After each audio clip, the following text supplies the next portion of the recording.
서울의 중심가 빌딩 숲 사이에 낡았지만 단단히 버티고 있는 한 채의 단독주택이 있었다. 수십 년 동안 같은 자리를 지켜온 집, 그 안에는 칠순을 훌쩍 넘긴 박할머니가 살고 있었다. 남편을 먼저 떠나보내고 두 딸은 결혼해 멀리 이사 가버린 지 오래다.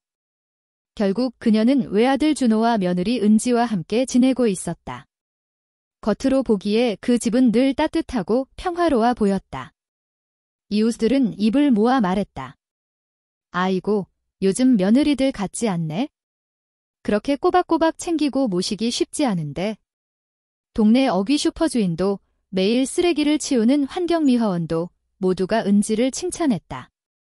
은지는 늘 미소를 잃지 않았다. 아침마다 할머니에게 죽을 끓여 가져다주고 무릎이 성치 않은 할머니를 부축해 계단을 내려오게 도왔으며 밤이 깊으면 어김없이 방 안까지 들어와 이불을 덮어주곤 했다. 이웃들이 보기엔 그야말로 효부의 표본이었다. 하지만 할머니의 마음 한구석에는 설명하기 힘든 낯선 불편함이 늘 남아있었다. 친절함이 지나칠 정도로 세세했다. 아들 준호가 바쁘다고 집에 늦게 들어오는 날에도 은지는 오히려 더 밝은 얼굴로 할머니 곁을 맴돌았다. 그날 밤도 마찬가지였다. 시계는 새벽 3시를 가리키고 있었다. 어스름한 달빛이 창문 틈으로 스며드는 고요한 시각, 할머니는 이상한 속삭임에 잠에서 깼다. 거실에서 은지와 아들의 목소리가 희미하게 들려왔다. 걱정 마요. 서류에 도장만 받으면 돼요. 그럼 모든 게 쉬워질 거예요. 아들은 대답하지 않았다. 대신 무겁게 내쉬는 한숨 소리가 들려올 뿐이었다. 할머니는 순간 심장이 철렁 내려앉는 듯 했다. 서류, 도장. 무슨 이야기를 하는 걸까? 몸을 일으켜 문틈으로 내다보려 했지만 무릎 통증 때문에 움직일 수가 없었다. 대신 귀만 더 세우고 한마디라도 더 들으려 애썼다. 그러나 대화는 곧 잠잠해지고 다시 정적이 흐를 뿐이었다. 이튿날 아침, 은지는 아무 일도 없었다는 듯 상냥한 미소로 죽을 내왔다. 어머니, 오늘은 좀 더 소화 잘 되시라고 단호박죽 끓였어요. 할머니는 숟가락을 들며 억지로 미소를 지었지만 밤새 들었던 목소리가 머릿속에서 떠나지 않았다. 서류에 도장만 받으면 모든 게 쉬워진다. 그 말은 무슨 뜻일까? 단순히 병원 서류일까? 아니면 집과 관련된 뭔가일까? 할머니는 의도치 않게 마음속의 씨앗처럼 심겨진 의심을 떨쳐낼 수 없었다. 그렇게 집안의 공기는 더 이상 예전처럼 편안하지 않았다. 이웃들이 여전히 복 받으셨어요 라며 부러움의 눈빛을 보낼 때마다 할머니는 가슴속 깊이 자신만이 알고 있는 불안을 감추려 애써야 했다. 그러나 그날 저녁, 작은 사건 하나가 다시 할머니의 의심을 자극했다. 은지가 식탁 위에 펼쳐둔 종이 뭉치 속에서 분명 병원 진료기록 사이에 낯익은 글씨가 눈에 들어왔다. 굵은 글씨로 적힌 단어 등기부등본. 그 순간 할머니의 손끝이 떨렸다. 과연 이 모든 친절은 진심일까? 아니면 치밀하게 짜인 연극의 일부일까? 할머니는 식탁 위에 놓인 등기부등본이라는 단어가 눈에 밟혀서 손이 저릿저릿할 정도로 불안했다. 서둘러 손자 글씨체인지 확인하려 했지만 은지가 부엌에서 급히 다가오자 얼른 눈을 피하며 숟가락을 들었다. 어머니, 많이 기다리셨죠? 제가 국 좀 더 데워올게요. 은지는 아무렇지 않게 웃으며 종이들을 챙겨 부엌으로 사라졌다. 마치 누군가 보지 못하도록 은밀히 감추려는 듯한 움직임이었다. 그날 밤, 할머니는 좀처럼 잠을 이루지 못했다. 눈을 감으면 자꾸만 은지의 목소리가 들려왔다. 도장만 받으면 돼요. 그럼 모든 게 쉬워질 거예요. 며칠 뒤, 은지는 더욱 적극적으로 다가오기 시작했다. 어머니, 요즘 무릎이 더 아프시죠? 제가 아는 병원에 좋은 재활 프로그램이 있어요. 그런데요, 등록하려면 보호자 동의도 필요하고 몇 가지 서류 절차가 조금 번거롭거든요. 이번 기회에 서류를 하나 정리해두면 앞으로는 편해질 거예요. 은지는 조심스럽게 말을 돌리며 할머니의 서명을 요구했다. 그 말 속에는 알 수 없는 유혹과 압박이 섞여 있었다. 할머니는 억지로 미소를 지으며 대답했다. 그래, 내가 알아서 하렴. 나는 잘 모르니? 그러나 속으로는 심장이 쿵쾅거렸다. 다음 날 아들 준호가 일찍 귀가한 저녁. 은지는 일부러 목소리를 높여 말했다. 여보, 어머니 혼자 계시면 걱정이 많잖아. 혹시라도 갑자기 쓰러지시면 어떡해? 우리라도 미리 대비해야지. 집 서류를 우리 이름으로 돌려놓으면 나중에 어머니 병원비나 간병 문제도 더 편해질 거야. 준호는 술잔을 비우며 대답을 피했다. 그만 얘기해. 나도 머리 아파. 할머니는 부엌에서 그 대화를 고스란히 들었다. 마음이 무너져 내렸다. 친절한 미소 뒤에 감춰진 진짜 의도가 점점 드러나고 있었다. 며칠 뒤, 은지는 병원 예약을 핑계로 할머니를 모시고 외출했다. 하지만 병원에 도착하기 전 이상하게도 건물 1층 로비에서 은지가 서류 가방을 꺼내며 말했다. 어머니, 이거 잠깐 도장만 찍어주시면 돼요? 병원에서도 필요하고 앞으로 어머니도 편해지실 거예요. 그 순간 할머니의 손끝이 떨렸다. 눈앞에 놓인 서류 봉투, 두꺼운 종이 뭉치 속에 부동산이라는 단어가 희미하게 비쳐 보였다. 이게 병원 서류 맞니? 할머니는 조심스럽게 물었다. 은지는 잠시 멈칫했지만 곧 억지 웃음을 지었다. 네, 어머니. 걱정 안 하셔도 돼요. 제가 다 알아봤어요. 그러나 그 웃음 속에서 할머니는 알 수 없는 섬뜩한 기운을 느꼈다. 그날 밤, 할머니는 몰래 서랍을 뒤지다가 은지가 숨겨둔 봉투를 발견했다. 봉투 안에는 예상대로 증명의 이전 계약서가 들어 있었다. 더 충격적인 건 그 안에 끼워져 있던 또 다른 서류였다. 노인 요양시설 입소 신청서. 할머니의 손이 덜덜 떨렸다. 눈앞이 캄캄해졌다. 도장을 찍는 순간 나는 이 집에서도 내 인생에서도 쫓겨나는 거군. 그날 새벽 할머니는 처음으로 눈물을 쏟았다. 며느리의 가식적 친절보다 더 가슴을 아프게 한 건 그런 상황을 알고도 침묵하는 아들의 모습이었다. 내 아들이 정말 날 이렇게 버리려는 걸까? 어두운 방 안, 달빛에 젖은 얼굴 위로 눈물이 굵게 흘러내렸다. 그리고 그 순간 할머니는 결심했다. 더 이상 혼자서는 막아낼 수 없다는 걸 깨닫고 단 한 사람 멀리 떨어져 있지만 믿을 수 있는 존재, 조카 동현에게 전화를 걸기로. 전화기를 붙잡은 할머니의 손이 땀으로 젖어 있었다. 번호를 누르는 동안에도 가슴이 터질 듯 뛰었다. 받아라. 제발 받아라. 수화기 너머로 낯익은 목소리가 들렸을 때 할머니는 마치 숨통이 트이는 듯 울음을 터뜨렸다. 동현. 나야. 큰아버지 집에 살던 내 할머니. 할머니. 이 시간에 무슨 일이에요? 괜찮으세요? 목소리에는 걱정이 묻어 있었다. 동현은 서울 변두리에서 변호사로 일하고 있었다. 가끔 명절에만 얼굴을 비추던 조카였지만 할머니는 그가 마지막 희망이라는 걸 직감했다. 나. 큰일 났다. 집에서 이상한 서류가. 내 고모가. 할머니는 흐느끼며 상황을 설명했다. 은지가 어떻게 자신을 돌보는 척하며 집을 가로채려 하고 심지어 요양원 입소까지 준비해둔 사실을. 잠시 정적이 흘렀다. 이어 동현의 단호한 목소리가 들렸다. 할머니, 걱정 마세요. 그 서류들 제가 직접 확인해 드릴게요. 절대 혼자 도장 찍지 마세요. 제가 곧 찾아가겠습니다. 이틀 뒤, 동현은 퇴근하자마자 할머니 집을 찾아왔다. 낡은 서랍에서 몰래 챙겨둔 봉투를 건네받은 그는 서류를 하나하나 펼쳐 읽어 내려갔다. 그의 표정이 점점 굳어졌다. 이건 단순한 주임장이 아니에요. 이건 집 전체를 양도하는 소유권 이전 계약서입니다. 그리고 이거 보세요. 그가 손가락으로 가리킨 부분에는 또렷이 찍힌 인감 도장 칸이 있었다. 할머니의 얼굴이 창백해졌다. 은지는 분명 잠깐 맡아두는 것뿐이라고 했는데 동현은 고개를 저었다. 아니에요, 할머니. 이건 완전히 집을 뺏기게 되는 겁니다. 그리고 이 신청서.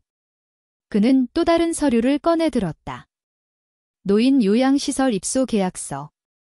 거기에는 입소일자가 이미 비어 있었고 보호자 서명란에는 은지의 필체가 희미하게 남아 있었다. 이걸로 미루어 보면 도장만 찍히는 순간 할머니는 바로 요양원으로 보내질 가능성이 큽니다. 할머니는 충격에 몸을 떨었다. 그럼 내 아들도 다 알고 있었던 거니? 동현은 잠시 머뭇거리다 조심스럽게 말했다. 아마도요. 적어도 모른 채 한 건 분명합니다. 순간 할머니의 눈에 눈물이 고였다. 혈육의 배신. 그것이 무엇보다도 견디기 힘든 고통이었다. 동현은 결심하듯 고개를 들었다. 할머니, 걱정하지 마세요. 제가 지켜드리겠습니다. 하지만 지금 당장 행동에 나서면 오히려 역으로 공격당할 수도 있어요. 은지 같은 사람은 준비가 철저할 겁니다. 먼저 증거를 잡아야 해요. 그날 밤, 동현은 인터넷과 법원 기록을 뒤지기 시작했다. 그리고 마침내 충격적인 사실을 알아냈다. 은지, 과거 다른 도시에서 노인 대상 사기 사건의 연루. 피해자들 집을 속여 빼앗은 전력이 있음. 비록 이름을 바꾸고 이사를 와서 흔적을 지우려 했지만 법적 기록은 완전히 사라지지 않았다. 동현은 손에 힘을 꽉 쥐었다. 역시 이건 우연이 아니었어. 할머니, 그동안 은지가 보인 친절은 모두 계산된 연극이었습니다. 한편 거실 문틈 사이로 동현과 할머니의 대화를 엿듣던 은지는 눈빛이 싸늘하게 바뀌었다. 처음엔 눈치를 챘을까 두려웠지만 동현의 태도와 서류 확인을 보며 이제 모든 게 들통났다는 걸 직감했다. 그녀는 손톱을 꾹 깨물며 속으로 중얼거렸다. 좋아. 그렇다면 조금 더 서둘러야겠네. 도장을 받지 못하면 모든 게 끝장이야. 할머니는 아직 모른다. 며느리가 단순히 집을 탐내는 게 아니라 이미 더 큰 계획의 일부에 불과하다는 사실을. 그리고 그 밤, 은지는 조용히 휴대폰을 꺼내어 누군가에게 전화를 걸었다. 계획이 조금 틀어졌어. 변호사 조카가 끼어들었어. 하지만 걱정 마, 서류는 반드시 받아낼 거야. 누구에게 전화를 한 걸까? 은지는 과연 혼자 움직이는 것일까? 며칠 뒤, 집안의 공기는 묘하게 무거웠다.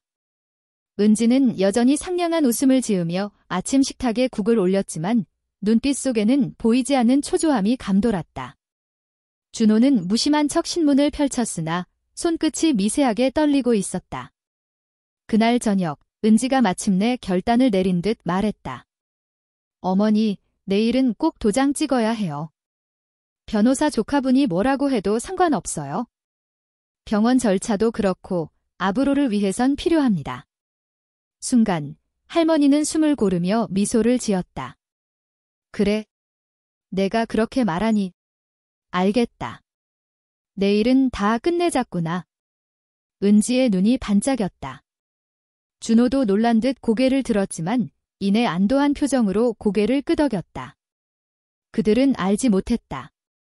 이미 할머니와 동현은 정반대의 계획을 세워두고 있었다는 것을. 다음 날, 은지와 준호는 할머니를 부축하며 근처 공증사무소로 향했다. 서류 가방을 꼭 쥔 은지의 손에는 땀이 가득 배어 있었다. 어머니, 긴장하지 마세요. 그냥 서류 몇 장 도장만 찍으시면 돼요. 할머니는 힘없이 고개를 끄덕였다. 그러나 속으로는 동현이 알려준 말이 떠올랐다. 할머니, 절대 겁먹지 마세요. 제가 정해진 시간에 나타납니다. 그 전까지는 연기만 하시면 돼요. 사무소에 도착하자 은지는 숨길 수 없는 흥분을 보였다. 접수대에서 이름을 적고 서둘러 안으로 들어가며 속삭였다. 오늘로 모든 게 끝이야. 내일부턴 정말 우리 집이 되는 거야? 준호는 어딘가 불안해하며 어머니를 흘끗 바라봤다. 그러나 은지의 강한 기세에 눌려 아무 말도 하지 못했다. 공증인 앞에 앉자 은지는 준비해온 서류를 펼쳐내며 떨리는 손으로 할머니 앞에 밀어두었다. 어머니, 여기 보이시죠? 여기만 도장 찍으시면 돼요. 순간 방 안의 공기가 얼어붙었다. 할머니가 도장을 집어드는 순간 잠깐만요. 굳게 닫힌 문이 열리며 동현이 경찰관 2명과 함께 들어왔다. 은지의 얼굴이 하얗게 질렸다. 준호는 자리에서 벌떡 일어나며 소리쳤다. 이게 무슨 짓이야? 동현은 서류를 낚아채며 차갑게 말했다. 이건 단순한 가족 문제를 넘어선 범죄입니다. 미성년자도 아니고 스스로 판단이 가능한 노인을 속여 재산을 강제로 빼앗으려 한 건 명백한 사기예요. 경찰이 서류를 확인하며 고개를 끄덕였다. 은지는 필사적으로 웃음을 지어 보였다. 아니에요. 오해예요. 저건 어머니가 원해서. 하지만 동현은 차분히 또 다른 문서를 꺼냈다. 여기 보세요. 과거 전과 기록.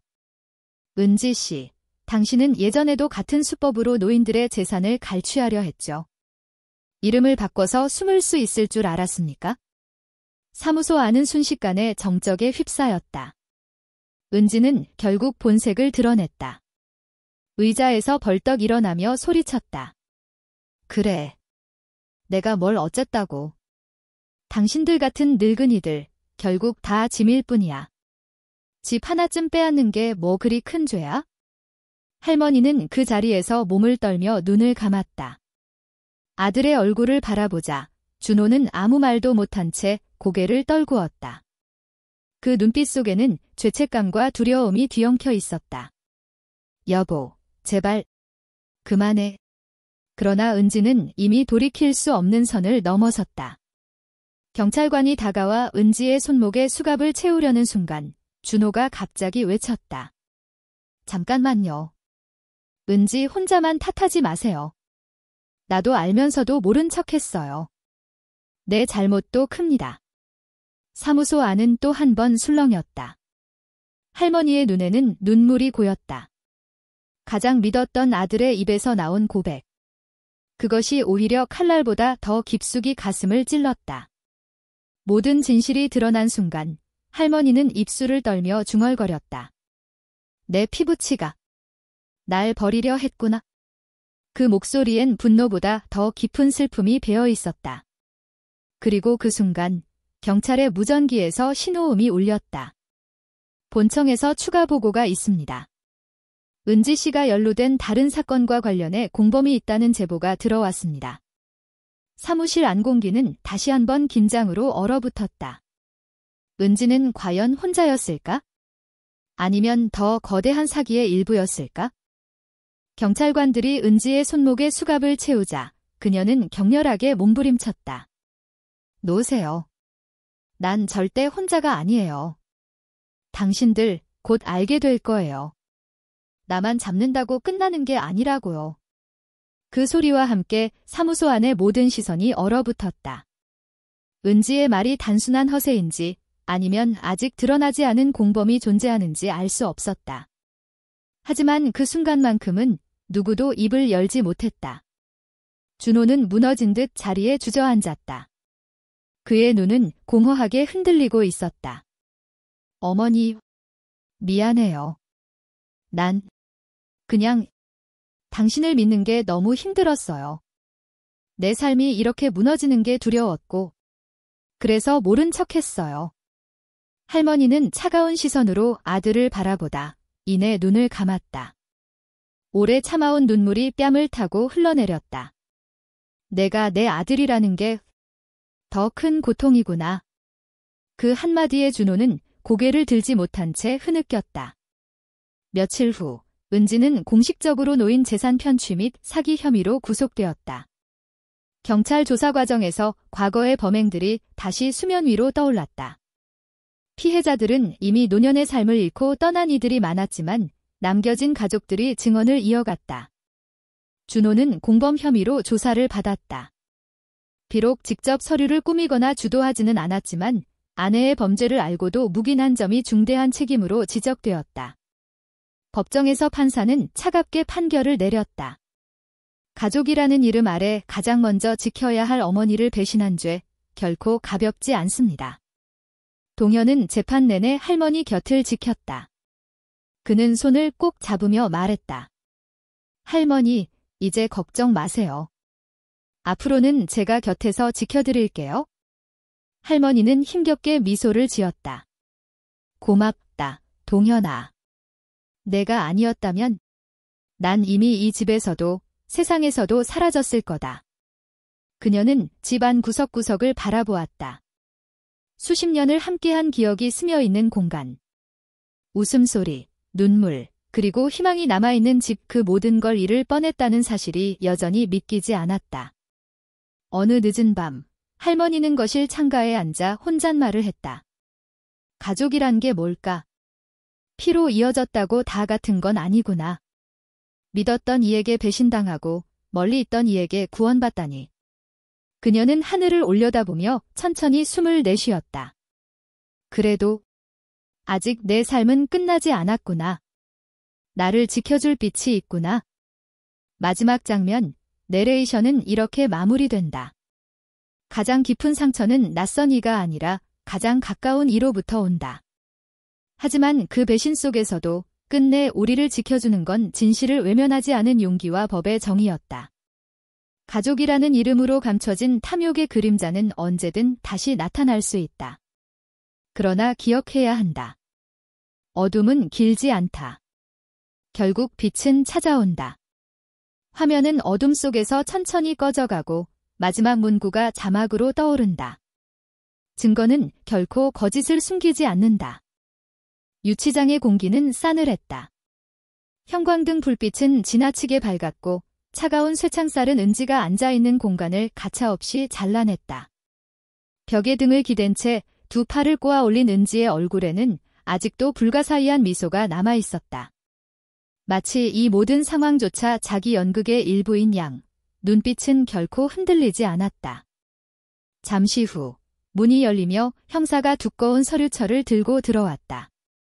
책상 위에 툭 던지듯 올려놓은 순간 묵직한 종이 뭉치가 내는 소리가 방 안을 울렸다. 김은지 씨, 형사의 목소리는 낮고 차가웠다. 이거 다 기억하시나요?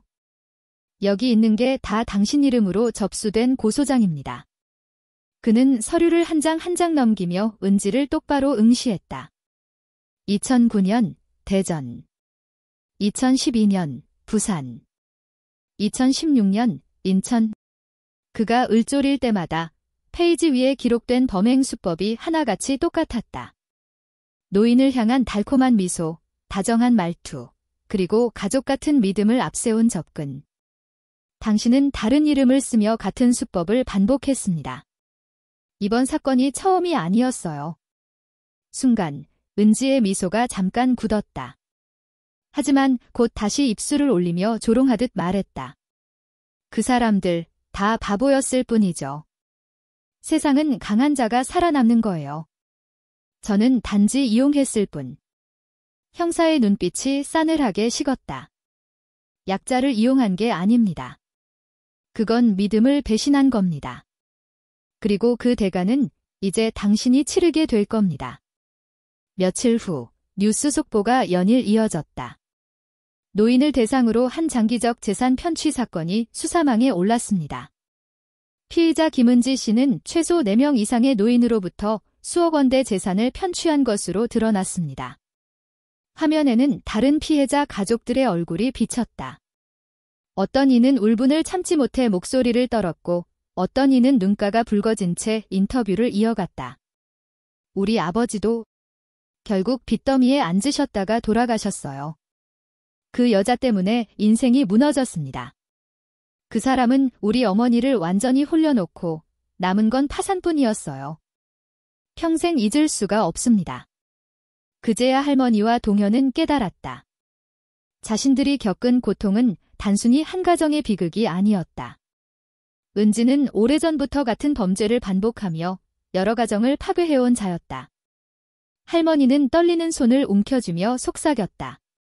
나는 혼자가 아니었구나. 저 사람의 가면에 속아 무너진 이들이 이미 이렇게 많았구나. 재판정 풍경은 마치 한편의 무거운 연극 같았다. 방청석에는 다른 피해자 가족들이 빼곡히 앉아 있었고 그들의 시선은 피고석에선 은지와 준호를 향해 날카롭게 꽂혔다. 준호는 연신 땀을 닦으며 고개를 떨궜다. 그는 그제야 자신이 무엇을 방조해왔는지 깨닫는 듯했다. 이게 다 뭐야? 준호의 목소리는 거의 속삭임에 가까웠다. 내가 알던 은지가 아니었어. 어떻게 이런... 그러나 그 말은 더 이상 누구에게도 설득력이 없었다. 그는 이미 어머니의 경고를 외면했고 아내의 거짓을 눈감았다. 할머니는 법정 한쪽에서 그를 지켜보았다. 얼굴은 주름투성이었지만 그 눈빛은 결코 흔들리지 않았다. 아들아, 그녀는 조용히 그러나 단호히 말했다. 사람은 지켜온 것보다 외면한 것으로 평가받는 법이다. 내가 외면한 건 내 삶이었고 결국 내 자신이었다. 그 말에 준호의 어깨는 마치 무너지는 건물처럼 내려앉았다. 그는 손으로 얼굴을 가리며 더 이상 시선을 들 수 없었다. 진실은 한 번 드러나면 멈추지 않는다. 숨겨진 기록, 잊힌 목소리, 그리고 증거들은 결국 하나의 퍼즐처럼 맞춰져 진실의 그림을 완성한다. 그리고 그 그림 속에서 가장 무서운 건 범죄의 교묘함이 아니라 가족이라는 이유로 눈 감아준 방관이었다. 재판이 거듭될수록 준호의 얼굴은 점점 더 초췌해졌다. 정장을 입고 앉아 있었지만 그의 구겨진 셔츠 소매와 떨어진 넥타이 매듭은 더 이상 체면을 지켜주지 못했다. 법정 안에서 그는 늘 피고석 옆에 앉아 있었고 그 자리가 그의 운명을 말해주듯 무겁게 느껴졌다. 그는 직접 범행을 저지른 건 아니었다. 하지만 모든 사람의 눈빛은 당신은 공범 아니냐라는 비난으로 가득했다. 검사의 목소리가 울려 퍼졌다.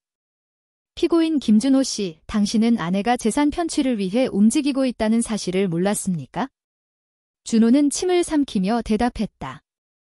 저는 은지가 그렇게까지 했을 줄은 몰랐습니다. 검사가 날카롭게 되물었다. 정말 몰랐습니까? 피해자 집에서 병원 서류와 함께 놓인 부동산 이전 계약서를 본 적이 있지 않습니까? 어머니께서 분명히 거부 의사를 밝혔음에도 당신은 왜 침묵했습니까? 순간 법정이 고요해졌다. 준호는 입술을 달싹였지만 아무 말도 이어지지 않았다.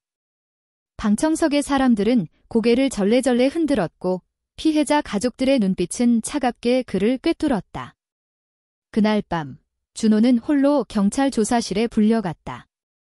은지는 여전히 유치장에서 피해망상이라 주장하며 모든 혐의를 부인하고 있었지만 이미 쏟아져 나오는 증거 앞에서 그녀의 말은 무의미했다. 문제는 준호였다.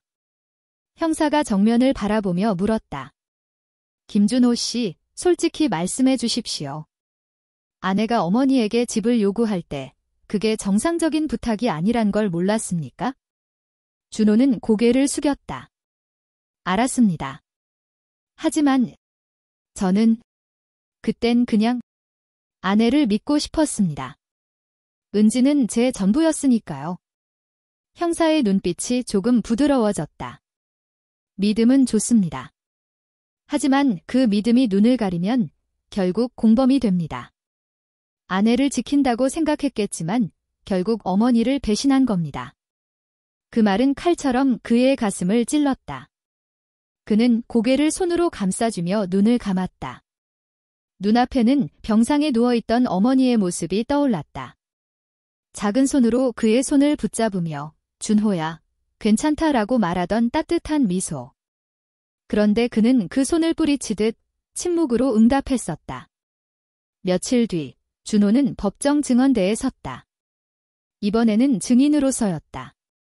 그는 떨리는 손으로 성경 위에 손을 얹으며 맹세했다. 거짓 없는 증언을 하겠습니다. 변호사가 질문했다. 김준호 씨, 당신은 아내의 계획을 알면서도 묵인하셨습니까? 준호는 눈을 감았다가 뜨며 낮게 그러나 확실히 말했다. 네, 저는 알고 있었습니다. 하지만 막지 않았습니다. 순간 방청석에서 탄식이 흘러나왔다. 준호의 어깨는 한없이 축 늘어졌지만 그 고백은 오히려 그에게 처음으로 진실을 마주한 듯한 해방감을 안겨주었다. 할머니는 그 장면을 지켜보며 눈물을 흘렸다. 그것은 분노의 눈물이 아니라 깊은 상처와 함께 섞인 체념의 눈물이었다. 이제야 내가 내 죄를 인정하는구나. 늦었지만 그래도 언젠가는 마주해야 할 일이었다. 그러나 준호의 고백은 또 다른 질문을 던졌다. 그는 어디까지 책임져야 하는가? 그는 단순히 아내의 사랑에 눈이 멀어 방조한 것일까? 아니면 적극적인 동조자였을까? 사랑은 때로는 눈을 멀게 하고 가족이라는 이름은 때로는 가장 잔인한 족쇄가 된다. 김준호는 범죄의 주범은 아니었다. 그러나 침묵은 곧 동의였고 방관은 곧 가담이었다. 그리고 법정은 이제 묻고 있다. 그가 짊어져야 할 죄의 무게는 어디까지인가? 법정 안은 숨소리조차 무겁게 가라앉아 있었다. 이번 공판은 언론의 관심이 폭발적으로 쏠리면서 수십 대의 카메라가 벽면을 가득 메우고 있었다. 피고석에 앉아있는 은지는 다소 초췌해 보였으나 여전히 억지로 미소를 지으며 기세를 꺾지 않으려 했다. 마치 마지막 무대에 선 배우처럼 그녀는 시선을 모아둘 줄 아는 사람이었다. 판사가 피고인 최후 진술글 요청하자 은지는 천천히 자리에서 일어섰다. 그녀는 마치 준비된 대사를 을조리듯 손수건을 눈가에 대며 떨리는 목소리로 입을 열었다. 저는 단지 가족을 위해 살고 싶었을 뿐입니다. 시어머니를 모시며 헌신했고 남편과 함께 평범한 삶을 꿈꿨습니다. 그런데 저는 지금 흉악범으로 몰려 있습니다. 억울합니다. 저는 오히려 피해자입니다. 그 순간 방청석 곳곳에서 탄식과 비웃음이 동시에 터져나왔다. 어떤 이는 분노에 못 이겨 목소리를 높였다. 피해자라고? 우리 아버지를 속여 재산을 가로챈 사람이? 저 여자의 눈물은 다 가짜야? 다들 속지 마세요. 판사는 법정 질서를 유지하라며 방망이를 두드렸지만 이미 은지의 진술은 사람들의 분노를 부추기고 있었다. 은지는 멈추지 않았다. 오히려 목소리를 더 높이며 자신을 불쌍한 며느리로 포장하려 애썼다. 저는 인정받지 못한 며느리였습니다. 늘 홀로 외로웠습니다. 그래서 안전한 미래를 원했을 뿐이었어요. 그게 그렇게 큰 죄입니까? 말끝을 흐리면서 그녀는 일부러 흐느끼는 소리를 냈다. 순간 방청석의 시선이 준호에게로 쏠렸다. 은지는 그 시선을 의도적으로 끌어오며 말했다. 남편도 제 뜻을 알았습니다. 우리는 단지 가정을 지키려 한 것뿐입니다. 모든 게 오해였어요. 준호의 얼굴이 하얗게 질렸다. 그는 고개를 절레절레 흔들며 의자에 몸을 파묻듯 웅크렸다. 낮은 목소리로 스스로를 향하듯 중얼거렸다. 아직도 거짓말을 하고 있군. 할머니는 그 모습을 차분히 지켜보았다. 손은 떨렸지만 눈빛은 흔들리지 않았다. 그 눈빛에는 분노보다 더 깊은 체념과 슬픔이 담겨 있었다. 그때 검사가 자리에서 일어섰다. 서류를 정리하던 그의 손길은 단호했고 목소리는 차갑게 울렸다. 피고인 김은지 씨, 지금 당신은 자신을 피해자로 포장하려 하고 있습니다. 하지만 증거는 정반대입니다. 법정 스크린이 켜지고 은지가 과거 피해자와 나눴던 음성 녹취록이 재생되었다. 아버님, 저만 믿으세요.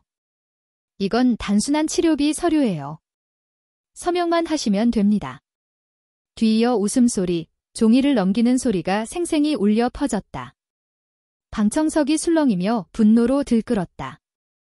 은지의 얼굴은 급격히 창백해졌고 손이 덜덜 떨렸다. 그건 조작이에요. 누가 일부러 만든 거라고요. 그녀는 목소리를 높였지만 이미 당황이 드러나는 억양이었다. 검사는 준비해둔 두 번째 자료를 꺼냈다. 문자 메시지 기록, 위조된 신분증 사본, 다른 지역에서 사용한 가짜 이름의 보험 서류까지 줄줄이 제시되었다. 피해자 가족들의 탄식과 울음이 뒤섞여 법정은 아수라장이 되었다. 판사가 단호하게 말했다. 피고인의 주장은 더 이상 설득력을 잃었습니다. 반복되는 거짓말은 변명이 될 수 없습니다. 은지의 무너짐은 한순간이었다. 그토록 완벽하던 미소는 사라지고 눈가와 입술이 떨리며 주저앉듯 자리에 앉았다. 두 손으로 얼굴을 가리며 흐느꼈지만 그 눈물이 진심인지 연극인지 누구도 믿지 않았다. 준호는 그 모습을 지켜보며 눈을 감았다. 마음속에서 마지막 흔들림이 일었지만 그는 더 이상 아내의 편을 들어줄 수 없다는 걸 알았다. 끝났어, 은지야. 내 연극은 여기까지야. 할머니는 그들의 대화를 듣지 못했지만 직감적으로 그 순간을 이해했다. 그녀의 눈가에 맺힌 눈물은 분노가 아니라 오랜 세월 속여온 진실이 마침내 무너져 내리는 것을 목격한 해방의 눈물에 가까웠다. 거짓은 언젠가 드러난다. 아무리 단단한 가면이라 해도 결국 진실 앞에선 산산이 부서진다. 김은지의 마지막 저항은 오히려 그녀의 민낯을 더 적나라하게 드러냈다. 그리고 법정은 더 이상 그녀의 눈물에 속지 않았다. 법정이 산산이 흔들린 듯한 침묵 속에서 마무리되자 사람들은 하나둘 자리를 떠났다. 은지는 교도관들에게 붙들려 끌려가면서도 여전히 뭔가를 항변했지만 누구도 더 이상 귀 기울이지 않았다. 그러나 그 자리에서 가장 무거운 그림자를 짊어진 이는 은지가 아니었다. 바로 준호였다. 준호는 법정 복도를 따라 천천히 걸어 나왔다. 기자들의 카메라 플래시가 그를 향해 쏟아졌다. 남편으로서 아무 의심이 없었습니까? 사기극에 동조한 건 아닙니까? 어떻게 아내의 범죄를 그렇게 오래 모를 수 있었나요? 날카로운 질문들이 화살처럼 쏟아졌지만 준호는 아무 대답도 하지 못했다. 목구멍이 막힌 듯 숨조차 쉽지 않았다. 고개를 숙인 채 걸음을 옮기는 그의 모습은 방관자의 무거운 대가를 그대로 보여주고 있었다. 집으로 돌아온 준호는 거실 한가운데 앉아 있었다. 텅 빈 집안은 낯설게 느껴졌다. 가족의 온기가 사라지고 그 자리를 차가운 공기만이 메우고 있었다. 벽에 걸린 결혼식 사진 속 은지의 웃음은 여전히 선명했지만 그 미소가 이제는 칼날처럼 가슴을 찔렀다. 나는 정말 몰랐을까? 그는 스스로에게 수없이 물었다. 사실 기억 저편에는 은지의 수상한 행동들이 떠올랐다.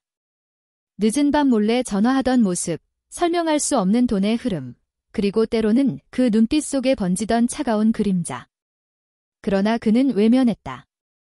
아내니까, 가정이니까 라는 핑계로 애써 눈을 감았다. 그 방관이 결국 아버지의 재산과 가족의 명예를 송두리째 빼앗기는 비극으로 이어졌음을 이제야 깨닫고 있었다. 며칠 뒤, 준호는 아버지의 묘 앞에 섰다. 바람이 스산하게 불어와 낙엽을 흩날렸다. 그는 무릎을 꿇고 참아 올리지 못했던 고백을 속삭였다. 아버지, 제가 바보였습니다. 은지를 사랑한다는 이유로 모든 걸 덮어두고 믿으려 했습니다. 그게 효도라고, 그게 가정을 지키는 길이라고 착각했습니다. 하지만 결국 제 방관이 모든 걸 무너뜨렸습니다. 눈물이 땅으로 떨어졌다. 그는 그제야 자신이 단순한 피해자가 아님을 인정할 수 있었다. 사랑이라는 이름으로 눈을 감았던 그의 무책임이 은지의 죄를 더 오래 숨겨주는 역할을 했던 것이다. 마을 사람들의 시선 또한 그에게 가혹했다. 장을 보러 나가면 수군거림이 따라붙었다. 저 사람도 공범 아니야? 모를 리가 있나? 그냥 모른 척했겠지? 그 목소리들은 준호의 가슴을 더 짓눌렀다. 친척들조차 등을 돌렸다. 한때 든든한 버팀목이었던 가문은 은지의 죄로 치명적인 상처를 입었고 그 상처의 그림자가 고스란히 준호에게 드리워졌다. 그날 밤 준호는 술에 취해 무너져 내리듯 집거실 바닥에 앉았다. 텅 빈 방 안에서 그는 마치 신문이라도 받는 듯 스스로에게 물었다. 내가 조금만 더 용기 있게 물었더라면? 한 번만 더 의심했더라면? 아버지를 지킬 수 있지 않았을까? 그의 가슴 속에서 답 없는 질문들이 메아리쳤다. 그 고통은 단순히 아내의 배신에서 비롯된 것이 아니었다. 그것은 바로 자신이 지켜야 할 것을 지키지 못했다는 뼈아픈 후회였다. 그 순간 할머니가 천천히 다가와 그의 어깨에 손을 얹었다. 준호야. 잘못은 은지의 몫이야. 하지만 내가 배워야 할 것도 있단다. 준호는 고개를 들어 할머니를 바라보았다. 그녀의 눈빛은 냉혹하지 않았다. 오히려 깊은 연민과 지혜가 담겨 있었다. 사랑이라는 이름으로 눈을 감으면 결국 더 큰 불행을 부른다. 이제 내 몫은 도망치는 게 아니라 그 상처를 감당하고 다시 일어서는 거야? 그 말은 칼처럼 아팠지만 동시에 따스했다. 준호는 처음으로 무너져 울부짖었다. 숨겨왔던 죄책감과 억눌린 감정이 한꺼번에 터져나왔다. 사랑은 때로 눈을 멀게 한다. 그러나 진짜 책임은 눈을 감는 데 있지 않다. 지켜야 할 것을 외면할 때 그 대가는 고스란히 자신에게 돌아온다. 준호가 깨달은 건 단순한 아내의 배신이 아니었다. 그는 스스로의 방관이 불러온 비극 앞에 서 있었다. 그리고 이제부터는 그 대가를 짊어지고 살아가야 했다. 시간은 흘러 은지가 수감된 지 반년이 지났다. 겉으로는 모든 것이 제자리로 돌아온 듯 보였지만 사실 가족의 균열은 쉽게 아물지 않았다. 할머니는 여전히 새벽마다 마당에 앉아 차가운 바람을 맞으며 혼잣말을 했다. 어쩌다 우리 집안이 이렇게까지 되었을까? 그 목소리는 더 이상 분노가 아닌 깊은 체념과 슬픔이었다. 마을 사람들 역시 이번 사건을 오래도록 입에 올렸다. 시장 골목에서 들려오는 속삭임은 준호의 귓가를 떠나지 않았다. 겉으로 보기엔 멀쩡했는데 결국 저런 일이 터지네. 가족 간의 일은 알 수가 없어. 그 말들은 단순한 호기심이 아니라 경계심에 가까웠다. 다른 이들의 불행을 경계 삼아 스스로의 집을 단속하는 듯 했다. 사건은 가족만의 비극이 아니었다. 마을 전체에 남겨진 경고장이자 믿음과 방심은 다르다오는 씁쓸한 교훈이 되었다.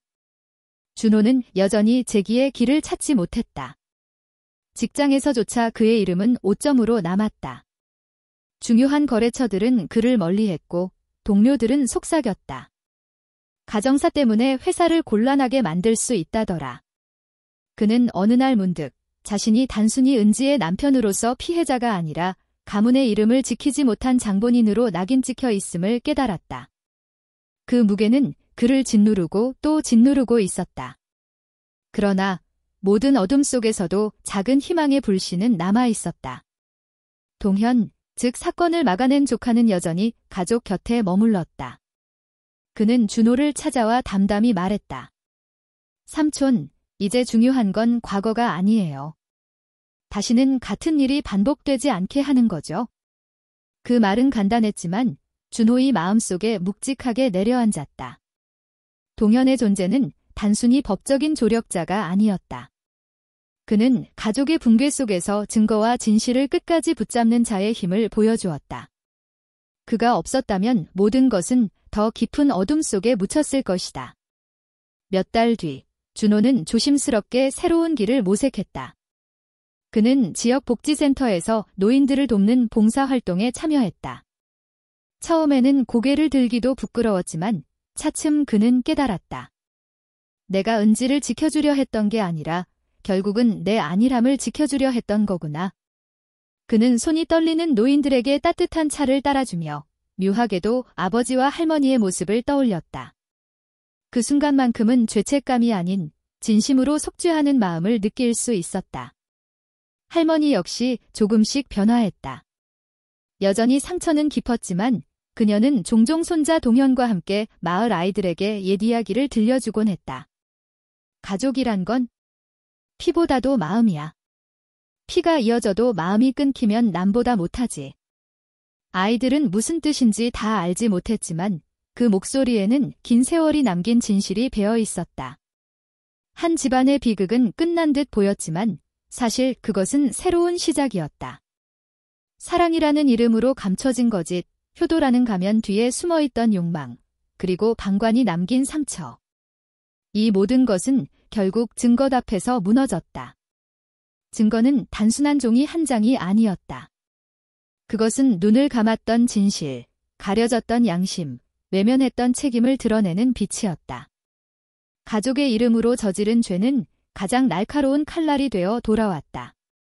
그러나 그 어둠 속에서도 희망은 존재했다. 진실을 붙잡는 자, 증거를 끝까지 놓지 않은 자가 있었기에 무너진 집안에도 다시 숨 쉴 틈이 생겼다. 어쩌면 이 이야기는 한 가정의 파멸이 아니라 우리가 지켜야 할 단 하나의 약속을 일깨워준 것인지도 모른다. 믿음은 눈을 감는 것이 아니다. 믿음은 진실을 마주할 용기에서 시작된다. 은지가 교도소에 수감된 지 1년이 흘렀다. 달력 위에서 숫자들은 무심히 지워져 갔지만 가족에게 남겨진 상처는 여전히 뚜렷했다. 할머니는 새벽마다 작은 등잔불을 켜고 기도를 올리곤 했다. 주여, 우리 집안을 지켜주소서. 더 이상 이런 일이 없게 하소서. 그 목소리는 애끓는 절규가 아니라 깊은 슬픔이 깃든 간구였다. 그러나 때로는 그녀의 눈빛에서 묘한 공허함이 비쳤다. 마치 수십 년 동안 쌓아온 가정의 터전이 한순간에 무너져 내린 충격이 아직도 몸과 마음에 남아있는 듯했다. 준호는 여전히 길 위에서 방황했다. 그는 회사를 그만두고 마치 떠돌이처럼 여러 일을 전전했다. 막노동, 배달, 심지어 한때는 길거리에서 전단지를 나눠주기도 했다. 주변 사람들은 속삭였다. 저렇게까지 망가질 줄이야. 아내 일 때문에 저렇게 된 거잖아. 하지만 준호의 마음속 깊은 곳에서는 다른 목소리가 끊임없이 속삭였다. 내가 눈을 감았기 때문이야. 내가 방관했기 때문이야. 그는 여전히 스스로를 용서하지 못하고 있었다. 동현은 달랐다. 그는 사건 이후 더 많은 의뢰를 맡으며 변호사로서 입지를 굳혔다. 하지만 성공의 그림자에는 늘 씁쓸함이 함께했다. 밤늦게 사무실 불을 끄면서 그는 혼잣말을 하곤 했다. 내가 막아낸 게 정말 최선이었을까? 아니면 더 일찍 눈치챘어야 했을까? 사건을 막아냈음에도 불구하고 그는 죄책감을 벗지 못했다. 결국 은지가 저지른 범죄로 인해 가족이 무너졌고 준호는 삶의 방향을 잃었으며 할머니는 남은 생을 상처 속에서 살아가야 했기 때문이다. 그러던 어느 날 준호는 뜻밖의 전화를 받았다. 발신지는 교도소였다. 여보세요. 나야. 은지야. 그 목소리를 듣는 순간 준호의 온몸이 얼어붙었다. 은지는 의외로 차분했다. 나 이제 곧 가석방 심사가 있어? 당신이 와서 진술 좀 해줘야 해. 내가 다시 사회에 적응할 수 있도록 가족이 도와준다고 말해줘. 그 말은 준호의 가슴을 짓눌렀다. 그는 전화를 끊고도 오랫동안 가만히 앉아 있었다. 도와야 할까? 아니면 끝까지 끊어내야 할까? 그는 갈라진 심연 속에서 흔들렸다. 며칠 뒤 준호는 동현을 찾아갔다. 만약 은지가 다시 나와서 우리 집에 오겠다고 하면 어떻게 해야 하지? 동현은 잠시 침묵하다가 담담하게 대답했다. 삼촌, 그건 법의 문제가 아니라 마음의 문제예요. 하지만 한 가지만 기억하세요. 진실은 절대 가면을 오래 쓰지 못한다는 걸 은지가 달라지지 않았다면 같은 일이 반복될 수도 있습니다. 그 말은 칼처럼 날카로웠지만 동시에 현실적이었다. 준호는 머리를 감싸쥐고 깊은 한숨을 내쉬었다. 시간은 흐르지만 상처는 쉽게 아물지 않는다.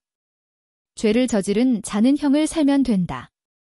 그러나 방관한 자, 상처받은 자, 남겨진 자는 그 여파 속에서 더 오래 살아가야 한다. 가석방을 앞둔 은지, 여전히 방황하는 준호, 끝내 책임을 다하지 못했다는 죄책감을 안고 사는 동현, 그리고 가족의 무너짐을 지켜본 할머니. 과연 이 가족은 다시 예전처럼 한자리에 모일 수 있을까?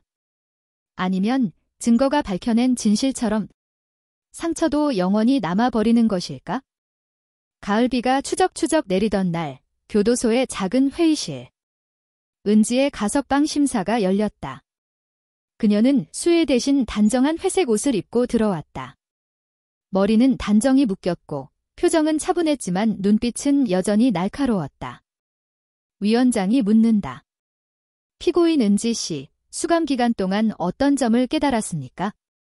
은지는 눈을 감았다가 뜨며 차분히 대답했다. 저는 제 욕심이 얼마나 많은 사람을 상처 입혔는지 이제야 알았습니다. 특히 시어머니와 남편, 그리고 가족들에게 씻을 수 없는 아픔을 주었습니다. 만약 다시 기회를 주신다면 저는 새로운 삶을 살고 싶습니다.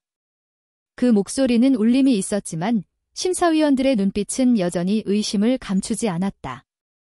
준호는 방청석에 앉아 있었다. 그녀의 말이 귓가를 때릴 때마다 심장이 철렁 내려앉았다. 정말 변한 걸까?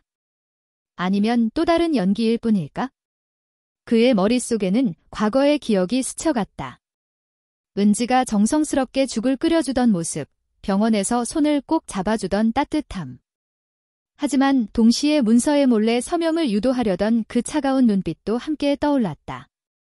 그는 두 얼굴 사이에서 갈피를 잡지 못했다. 은지가 심사위원들에게 고개를 숙인 채 덧붙였다. 저는 가족의 용서를 구하고 싶습니다. 특히 남편에게 제 곁에 있어 달라고 말하고 싶습니다. 순간 방청석의 시선이 일제히 준호에게 쏠렸다. 심사위원 중 한 명이 물었다. 남편분, 자리에서 일어나 주시겠습니까? 본인의 의견을 듣고 싶습니다. 준호의 다리가 얼어붙은 듯 무겁게 일어섰다. 목구멍이 막혀 단어 하나조차 꺼내기 어려웠다. 심사위원은 다시 물었다. 피고인의 태도와 반성에 대해 어떻게 평가하십니까? 가석방에 동의하십니까? 순간 할머니의 얼굴이 떠올랐다. 눈물로 새벽을 지새우며 기도하던 모습, 무너진 집안의 그림자 속에서 홀로 버텨온 그 힘겨운 날들. 그리고 동현의 말도 귓가에 메아리 쳤다. 진실은 절대 오래 숨겨지지 않아요. 만약 은지가 변하지 않았다면 같은 일이 반복될 수도 있습니다. 준호는 손을 떨며 마이크를 잡았다. 저는 아직 확신이 없습니다. 회의실 안에 긴장감이 흘렀다. 한때 아내로서 사랑했고 또 믿었습니다. 하지만 그 믿음은 가장 큰 배신으로 돌아왔습니다. 지금의 말이 진심인지 아니면 또 다른 가면인지 저는 판단할 수 없습니다. 다만 우리 가족에게 더 이상의 상처는 남지 않았으면 합니다. 그의 목소리는 떨렸지만 분명했다. 위원들은 서로 눈빛을 교환했다. 가석방 여부는 즉시 결정되지 않았다. 하지만 분위기만으로도 충분히 알 수 있었다. 은지의 석방은 쉽지 않아 보였다. 은지의 얼굴은 굳어졌다. 그녀는 순간적으로 차갑게 준호를 바라보았다. 그 눈빛은 과거의 은지를 그대로 떠올리게 했다. 마치 속마음을 숨기지 못한 듯 짧은 순간 드러난 본성 같았다. 심사가 끝난 뒤 준호는 회의실 밖에서 동현과 마주했다. 잘했어요, 삼촌. 진실을 감추지 않은 건 용기 있는 선택이에요. 그러나 준호의 얼굴은 무겁기만 했다. 동현. 그런데 만약 은지가 정말로 변했다면? 내가 또 한 번 가족을 버린 건 아닐까? 그는 다시 흔들리고 있었다. 진실과 거짓, 연민과 의심 사이에서 답을 찾지 못한 채. 가석방 심사 앞에서 한 사람의 운명은 다시 갈림길에 섰다. 은지는 눈물로 회개를 말했지만 그 눈빛 속에는 여전히 알 수 없는 그림자가 남아있었다. 준호는 용기 있게 의심을 드러냈지만 동시에 또 다른 죄책감에 사로잡히고 있었다. 사랑과 배신, 용서와 의심 사이에서 과연 어떤 선택이 이 가족을 구원할 수 있을까? 그리고 은지의 진짜 얼굴은 아직 드러난 것일까? 겨울 초입, 찬바람이 불어오던 날, 교도소에서 가석방 심사 결과가 공식적으로 발표되었다. 가족들은 결과를 듣기 위해 법무부 사무실 앞에 모여 있었다. 준호는 손에 땀이 흥건히 차는 걸 느꼈다. 그는 심장이 터질 듯 두근거리는 가운데 문이 열리고 심사위원이 짧게 통보했다. 피고인 은지 씨, 가석방 결정. 단, 보호관찰과 사회봉사 명령이 병행됩니다. 순간, 공간 전체가 얼어붙은 듯 정적이 흘렀다. 은지는 어색한 미소를 지으며 고개를 숙였다. 그녀의 눈에는 안도와 승리감이 동시에 스쳐갔다. 하지만 그 미묘한 표정은 보는 이로 하여금 불안을 자아냈다. 준호의 손은 덜덜 떨렸다. 동현이 옆에서 낮게 속삭였다. 삼촌, 이제 시작이에요. 조심해야 합니다. 며칠 후, 은지는 집으로 돌아왔다. 그러나 그 귀환은 따뜻한 환영이 아닌 냉랭한 긴장감으로 맞이되었다. 할머니는 은지가 현관문을 들어서는 순간 몸을 돌려버렸다. 이 집에 다시 발을 들일 줄은 몰랐다. 그 목소리는 분노와 슬픔이 뒤섞여 있었다. 은지는 억울한 듯 말했지만 동시에 차가운 미소를 감추지 않았다. 어머니, 저 이제 정말 달라졌어요. 다시 가족으로 받아주실 거죠? 하지만 그 말 속엔 묘하게 억지스러운 자신감이 묻어 있었다. 마치 스스로를 설득하려는 듯한 어조였다. 준호는 거실에 앉아 은지를 바라봤다. 그의 눈에는 사랑과 두려움이 동시에 담겨 있었다. 은지야, 내가 정말 변했다면 나도 다시 믿고 싶다. 하지만 조금만이라도 또 예전 같은 모습을 보인다면 그땐 절대 용서하지 않겠다.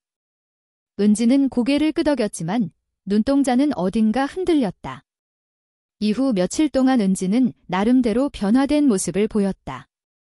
시장에 나가 장을 보고 할머니의 약을 챙기고 준호의 옷도 정성스럽게 다려놓았다. 겉으로 보기에는 과거의 헌신적인 며느리가 돌아온 듯했다. 하지만 동현은 쉽게 믿지 않았다. 그는 은지가 봉사활동을 하러 나갔다며 집을 비울 때마다 그녀의 행적을 은밀히 확인했다. 어느 날 그는 우연히 은지가 낯선 남자와 카페에서 대화하는 장면을 목격했다. 은지는 고개를 숙인 채 뭔가를 건네고 있었고 상대는 서류 봉투를 들고 있었다. 동현의 직감은 차갑게 울렸다. 또 뭔가를 꾸미고 있어? 그날 밤 동현은 준호에게 사실을 털어놓았다. 삼촌, 은지가 또 무슨 계획을 하고 있는 것 같아요. 이번에는 절대 방심하면 안 됩니다. 준호는 고개를 저으며 힘없이 웃었다. 동현, 나도 알아. 하지만 마음 한구석에서는 아직도 믿고 싶은 거야. 사람이 정말 변할 수는 없을까? 내가 끝까지 의심만 한다면 결국 우리 가정은 다시 무너지는 거잖아. 그의 말은 절망에 가까운 희망이었다. 며칠 뒤 집안에 다시 묘한 긴장이 흘렀다. 할머니는 은지와 단둘이 마주 앉아 날카로운 눈빛으로 물었다. 내가 정말 변했다면 내 앞에서 맹세해라. 다시는 이 집의 이름을 더럽히지 않겠다고. 은지는 잠시 숨을 고르더니 차분하게 대답했다. 맹세할게요.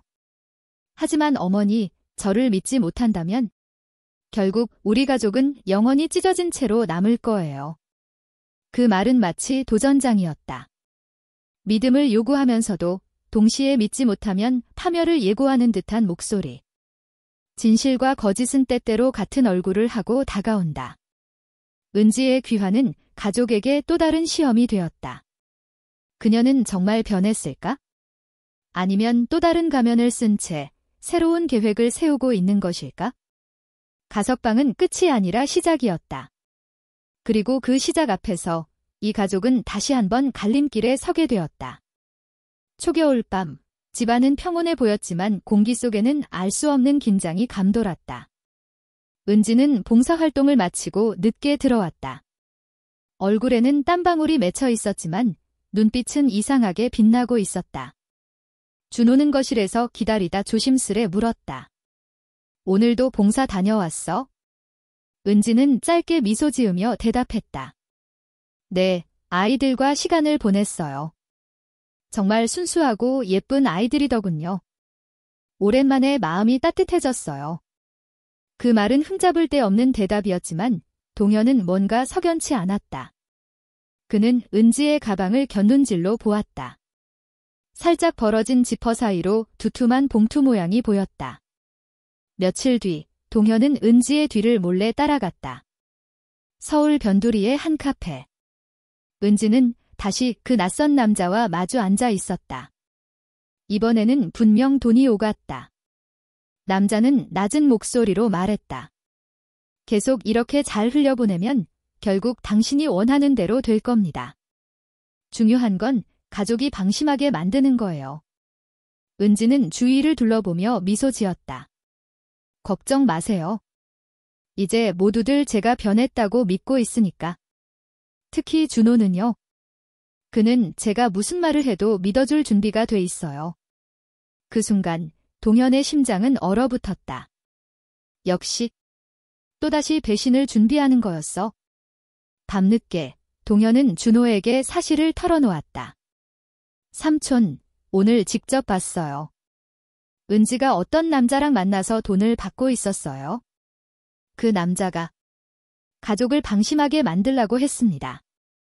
준호는 얼굴이 하얗게 질렸다. 그럴 리가. 설마 내가 그토록 믿고 싶었던 게 또다시 함정이었단 말이냐? 순간 준호의 눈동자에서 절망이 피어올랐다. 그는 의자에 주저앉으며 고개를 감싸쥐었다. 며칠 후 집안에 미묘한 사건이 벌어졌다. 할머니의 서랍 속에서 보관하던 땅 문서 일부가 사라진 것이다. 할머니는 분노에 치를 떨며 외쳤다. 분명히 여기에 두었는데 내가 가져간 거 아니냐? 은지는 억울하다는 듯 눈을 크게 뜨고 말했다. 어머니, 제가 왜 그런 짓을 하겠어요? 저는 이제 새 삶을 살려고 하는데. 그러나 동현은 단호했다. 내가 봤어요. 은지는 여전히 우리를 속이고 있어요. 할머니 땅 문서도 아마 그녀가. 은지는 울먹이며 준호를 바라봤다. 여보, 제발 믿어줘요. 내가 아니에요. 왜 자꾸 저를 의심하는 거예요? 저는 가족이 되고 싶을 뿐인데. 준호의 마음은 갈라졌다. 한쪽에서는 아내의 눈물을 믿고 싶었고 다른 한쪽에서는 조카의 확신이 진실처럼 들렸다. 그날 밤 준호는 혼자 마당에 앉아 술잔을 기울였다. 겨울바람이 매섭게 불어왔지만 그는 차가운 현실 속에서 방향을 잃은 듯 멍하니 앉아 있었다. 나는 왜 이렇게 약한 걸까? 믿고 싶은 마음이 결국 또다시 우리를 파멸로 끌고 가는 건 아닐까? 다음 날 동현은 몰래 은지를 따라 다시 움직였다. 이번엔 그녀가 한 변호사 사무실에 들어가는 것을 목격했다. 사무실 안에서 은지는 변호사와 낮은 목소리로 대화했다. 준호 씨가 땅을 제 이름으로 돌리게만 하면 모든 게 해결될 거예요. 조금만 더 버티면 됩니다. 변호사는 고개를 끄덕이며 대답했다. 하지만 가족들이 눈치채면 곤란합니다. 특히 그 조카. 상당히 날카롭더군요. 은지는 피식 웃으며 말했다. 걱정하지 마세요. 결국 삼촌은 저를 믿을 수밖에 없을 거예요. 그의 마음은 이미 제 손안에 있으니까. 은지의 진짜 얼굴이 서서히 드러나고 있었다. 그녀는 다시 가면을 쓰고 가족을 속이며 또다시 모든 것을 차지하려 했다. 그러나 이번엔 동현이 있었다. 은지가 아무리 완벽한 연기를 한다 해도 그 가면의 틈새를 꿰뚫어보는 눈이 있었다. 가족은 다시 갈림길에 섰다. 믿음과 의심, 사랑과 배신. 그리고 그 선택이 이 집안의 마지막 운명을 결정지을 것이었다. 겨울의 차가운 바람이 집안 구석구석까지 스며들던 어느 밤, 준호는 깊은 고민에 빠져 있었다. 며칠 동안 잠을 제대로 이루지 못했다. 머릿속에서는 은지의 눈물 어린 얼굴과 동현이 던진 냉혹한 말이 번갈아 떠올랐다. 삼촌, 제발 눈을 뜨세요. 은지는 절대 변하지 않았어요. 여보, 왜 나만 의심해요? 나는 가족이에요. 서로 다른 목소리가 준호의 가슴을 찢어놓았다. 그는 한동안 술잔을 붙들고 앉아있다가 결국 자리에서 일어나 방으로 들어갔다. 은지는 조용히 그를 바라보다가 나지막이 속삭였다. 당신, 나를 믿지 못하는 거예요? 준호는 대답 대신 깊은 한숨을 내쉬었다. 그러자 은지는 갑자기 표정을 굳히더니 차가운 목소리로 말했다. 믿지 못한다면 차라리 확실히 하세요. 제가 원래 어떤 사람인지 직접 확인해 보라고요. 그 말은 도전장이자 경고 같았다. 준호는 순간적으로 은지의 눈빛에서 낯선 차가움을 읽었다. 그동안 보아온 온화한 아내의 모습과는 전혀 달랐다. 다음 날 아침, 집안에는 또 다른 소동이 일어났다. 할머니의 통장에 있던 예금이 일부 인출된 것이다. 은행 기록에는 분명 은지의 이름이 찍혀 있었다. 할머니는 격분하며 소리쳤다. 내가 평생 모은 돈을 내가 감히 손을 댔구나. 은지는 태연하게 대답했다. 어머니, 그건 치료비와 생활비로 쓰려던 거예요.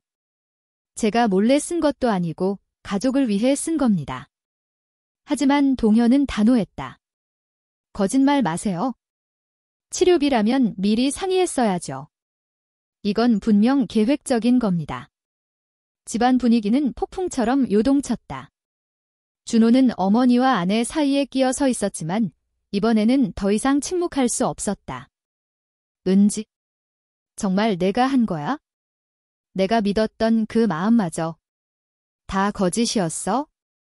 은지는 처음에는 억울한 표정을 지었지만 곧 입술 끝을 비틀어 올리며 웃음을 터뜨렸다. 이제야 알겠어요. 당신은 끝까지 날 믿어줄 줄 알았는데 생각보다 허약하군요. 그 웃음은 섬뜩하고 냉정했다. 순간 할머니와 동현은 숨이 막히는 듯 놀라 얼어붙었다. 준호는 충격에 휘청거리며 벽에 기댔다. 그가 바라보는 아내는 더 이상 알던 은지가 아니었다. 마치 가면을 벗고 본 모습을 드러낸 또 다른 사람 같았다. 은지, 너 대체 왜 이렇게까지 한 거야? 은지는 더 이상 숨기려 하지 않았다. 왜냐고요? 간단해요. 저는 더 이상 가난하게 살고 싶지 않았어요. 그리고 당신네 가족은 너무 순진했죠. 제 손에 다 들어올 줄 알았는데. 그녀의 눈빛은 날카롭게 빛나며 마치 오랫동안 감춰왔던 칼날을 드러내는 듯했다. 동현은 단호하게 말했다. 이제 끝났습니다. 은지 씨, 증거는 충분해요. 경찰에 넘기겠습니다. 그러자 은지는 비웃듯 말했다. 경찰. 그렇게 쉽게 될 것 같아요. 내가 얼마나 치밀하게 준비했는지 알아요? 증거라고 할 만한 건 아무것도 없어요. 오히려 당신들이 나를 모함했다고 주장할 수도 있겠네요. 그 말은 모두의 가슴을 얼어붙게 만들었다. 은지는 단순한 범인이 아니라 계획적이고 교활한 인물임이 드러났다. 준호는 머리를 감싸주며 절규했다. 왜 내 곁에 있는 사람마다 이렇게 변하는 거야? 내가 뭘 잘못한 거냐고. 그의 목소리는 집 안가득 울려 퍼졌다. 은지는 그 모습을 바라보며 무표정하게 속삭였다. 잘못한 건 아무것도 없어요. 단지 당신이 너무 믿음이 많았을 뿐이죠. 그리고 그건 곧 약점이었어요. 가족의 울타리 안에서 벌어진 배신과 거짓. 그토록 믿고 싶었던 희망은 다시 칼날로 돌아왔다. 은지는 더 이상 가면을 쓰지 않았다. 그녀는 노골적으로 반격을 시작했고 이제 가족은 벼랑 끝에 몰리게 되었다. 과연 준호는 어떤 선택을 할 것인가? 그리고 동현은 어떻게 이 싸움을 끝낼 수 있을까? 모든 것은 마지막 국면으로 향하고 있었다. 집안은 은지의 웃음소리로 얼어붙은 듯한 침묵에 빠져 있었다.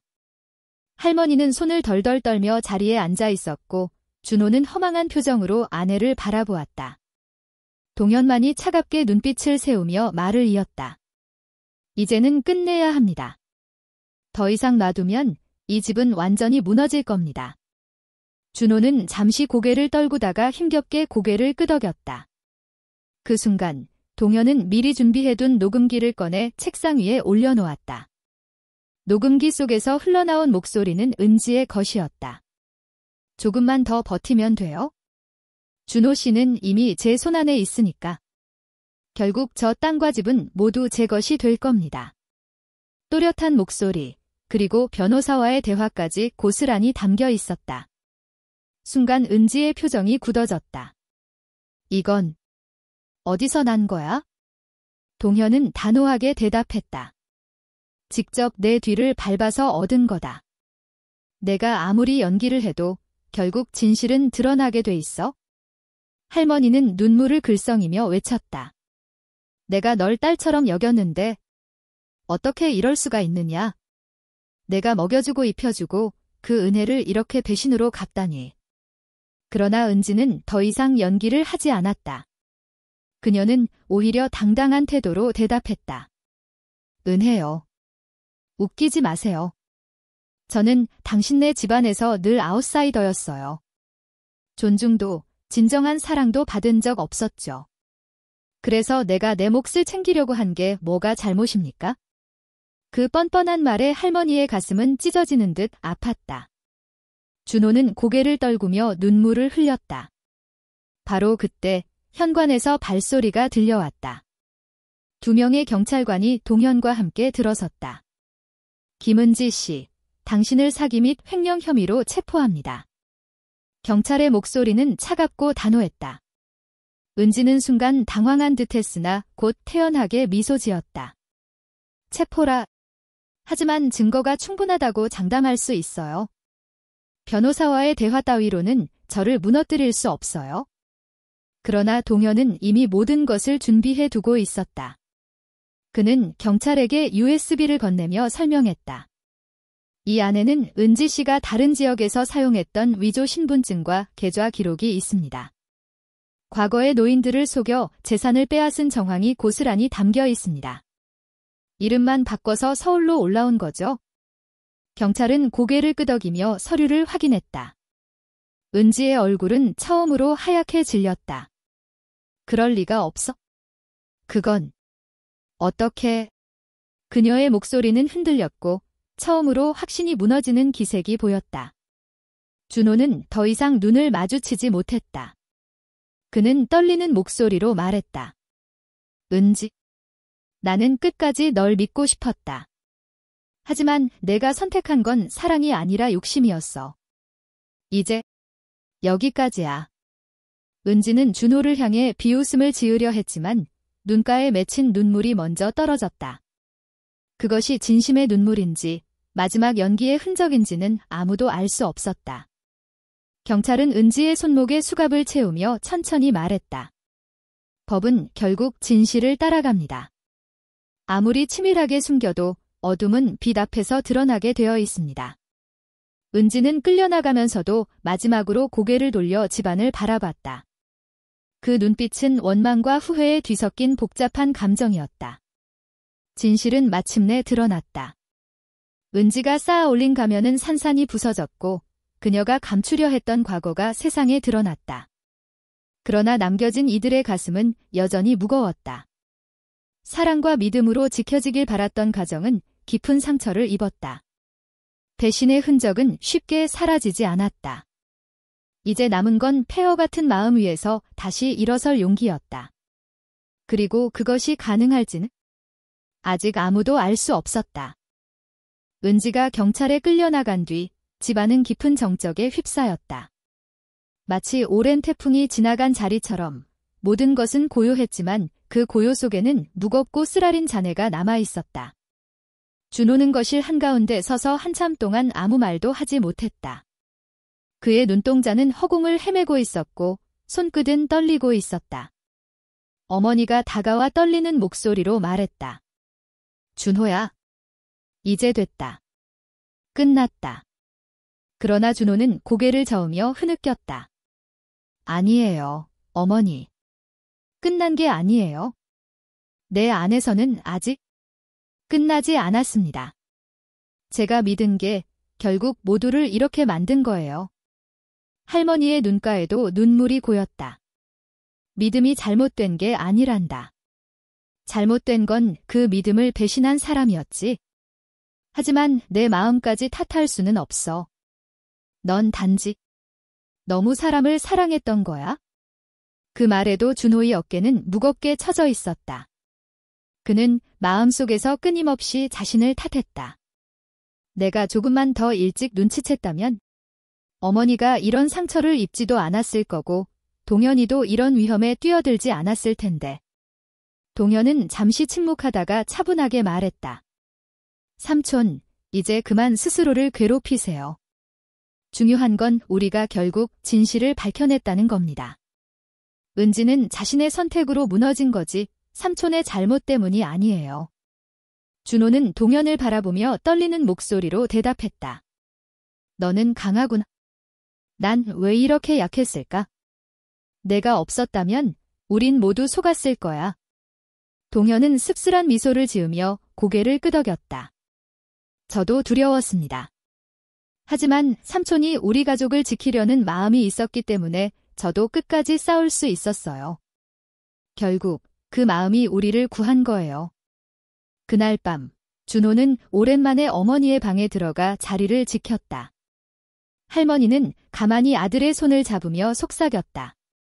내 아버지도 늘 말했단다. 믿음은 때로 상처를 남기지만 그 믿음이 없었다면 세상은 더 어두워졌을 거라고. 내가 잘못한 게 아니야. 넌 그저 너무 사람을 믿고 싶었던 거지? 준호는 그 말을 들으며 가슴이 무너져 내리는 듯 했지만 동시에 마음속 어딘가에서 작은 빛이 깜박이는 것을 느꼈다. 며칠 후, 동현은 경찰서에서 연락을 받았다. 은지는 모든 혐의를 부인하며 여전히 억울하다고 주장했지만 과거의 기록과 증거들이 하나둘 더 드러나면서 그녀의 거짓말은 점점 설 자리를 잃어가고 있었다. 동현은 그 소식을 가족들에게 전하며 조심스럽게 말했다. 아마 이번에는 피하기 어려울 겁니다. 그녀는 결국 죄값을 치르게 될 거예요. 준호는 긴 한숨을 내쉬며 대답했다. 그게 옳은 길이겠지? 하지만 내 마음이 가벼워지지는 않는다.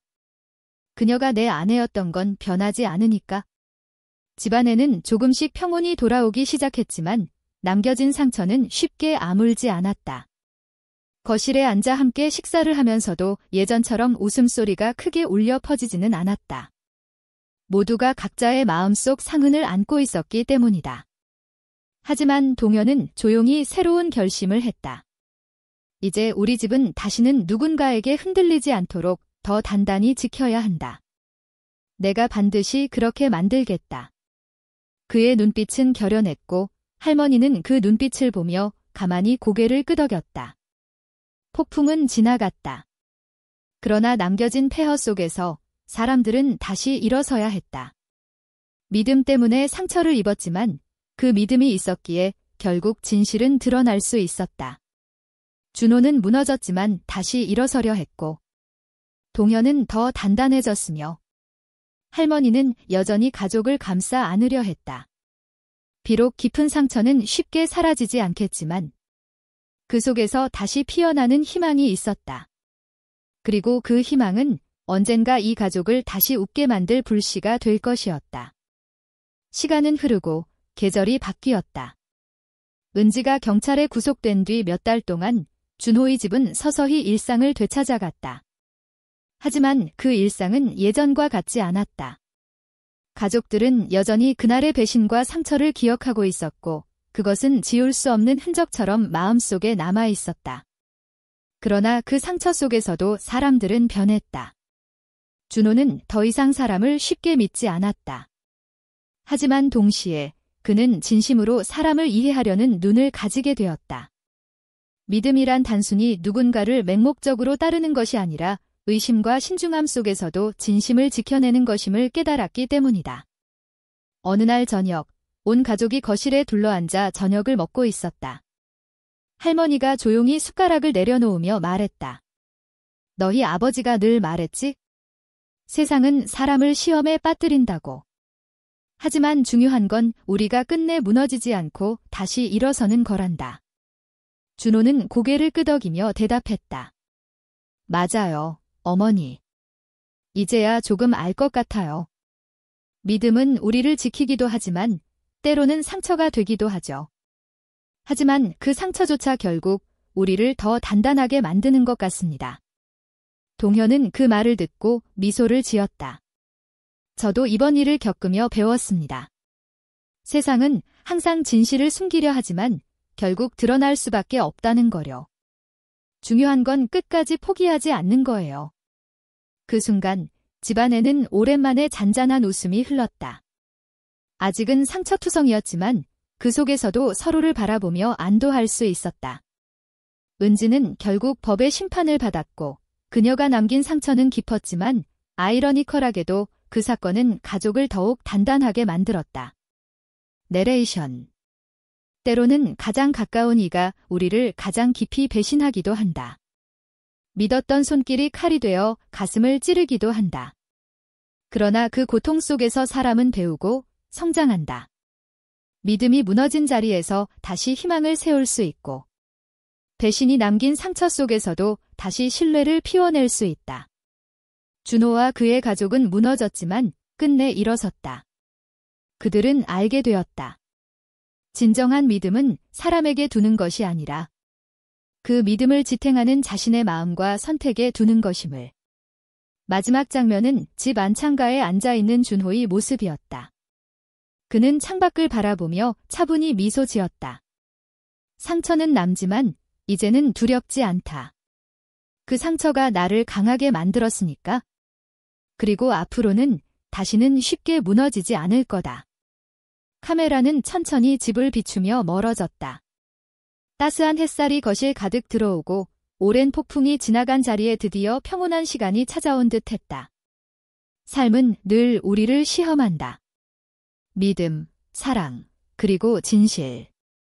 그 모든 것은 때로는 무너지고 때로는 배신당하며 흔들린다. 하지만 결국 중요한 건 끝내 포기하지 않는 것. 넘어져도 다시 일어서는 것. 그것이 바로 인간의 힘이며 희망의 이름이다.